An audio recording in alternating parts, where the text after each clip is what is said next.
Hello folks, it has been a while since Samsung announced its 200 megapixel sensor, and it's highly likely that the South Korean company's next premium phone, the Galaxy S23 Ultra, will boast this camera. It's apparently not the same as the HP1 and HP3 versions that the company has already announced, and there were some speculations that the 200 megapixel sensor meant for the S23 Ultra would be really big, but that seemingly is not the case. Smartphone vendors have a size limitation that prevents them from equipping their phones with very large sensors. In recent times, we have seen companies employ a technique called pixel binning, whereby smaller individual pixels are combined together to act as one big pixel and churn out more detailed images. For instance, even though the S22 Ultra rocks a 108 megapixels camera, it takes 12 megapixels images by default. Similarly, the new Apple iPhone 14 Pro, which comes with a 48 megapixels main sensor, produces 12 megapixel shots. Such tricks can only get you so far though, and at some point physics will catch up and camera sensors will have to get bigger to accommodate more megapixels. So, while it's unlikely that the Galaxy S23 Ultra's monster 200 megapixel sensor will be the same size as the S22 Ultra's 108 megapixels unit, the increase will almost be insignificant. This scoop comes from esteemed leaker Ice Universe,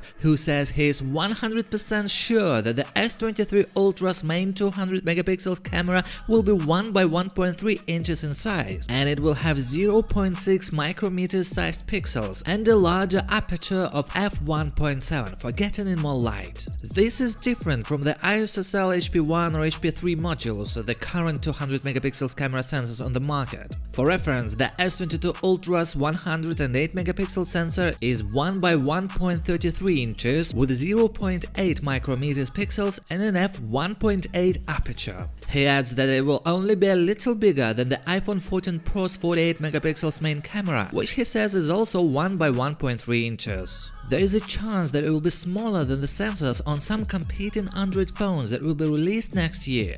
He might be referring to phones that may use 1-inch sensors. As has been evident by its recent attempts to poke fun at Apple, Samsung is more focused on maintaining its lead over the iPhone maker. The megapixel count is still viewed by many buyers as a benchmark number for deciding how good a camera is. At the end of the day, there are many factors that influence image quality other than megapixels, including the sensor size, because a larger sensor can fit more pixels and capture more details. The Galaxy S23 Ultra is rumored to retain the 10 megapixels telephoto sensors of the S22 Ultra with 10x and 3x optical zoom. Nothing is known about the ultrawide camera.